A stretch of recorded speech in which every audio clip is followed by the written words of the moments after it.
The previous Call of Juarez games passed me by, but I understand that the cartel takes a Wild West theme and brings it into the modern day with cars instead of horses, hookers instead of whores, and big guns as well as 6 shooters. The game set in 21st century Los Angeles and Mexico as a team of 3 agents with different agendas come together to bring down the Mendoza cartel, who are responsible for a bombing. It's a first-person shooter which can be played either solo with 2 AI characters or in full co-op mode as 3 of you complete the game together. It's the usual FPS affair with a loadout of guns to select at the start of each mission depending on which character you choose, those characters being Drug Enforcement Officer Eddie Guerra, LAPD Detective Ben McCall, and FBI Agent Kim Evans. Each one is more suitable at different ranges. For example, Kim's more handy with a long-distance rifle and Ben is better up close and personal. The interesting part of the game is solo objectives you have to complete without other people seeing you. At set moments you each get a phone call and are asked to steal items, plant evidence or destroy incriminating evidence. This is, however, the only thing that caught my attention, as everything else about the game is pretty poor. The first thing you'll notice is the poor graphics. The game looks like it's from the days of the original Xbox, with low quality textures and objects popping into view in front of you.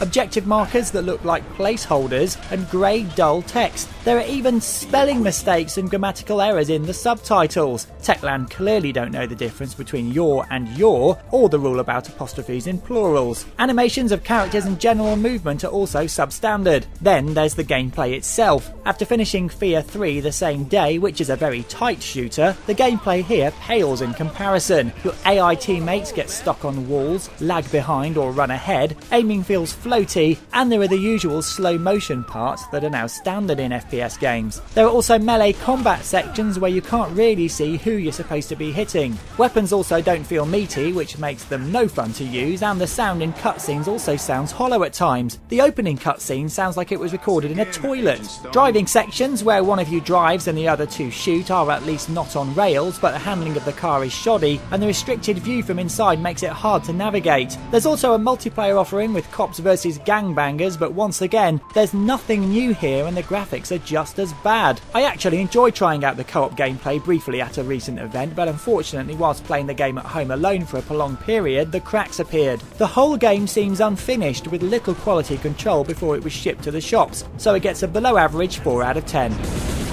You've been watching a review from Gamesweasel. If you want to get the show each week, which includes video game reviews, news, previews, competitions and special features, then head over to Gamesweasel.com for our video podcast, Gamesweasel TV. Gamesweasel.com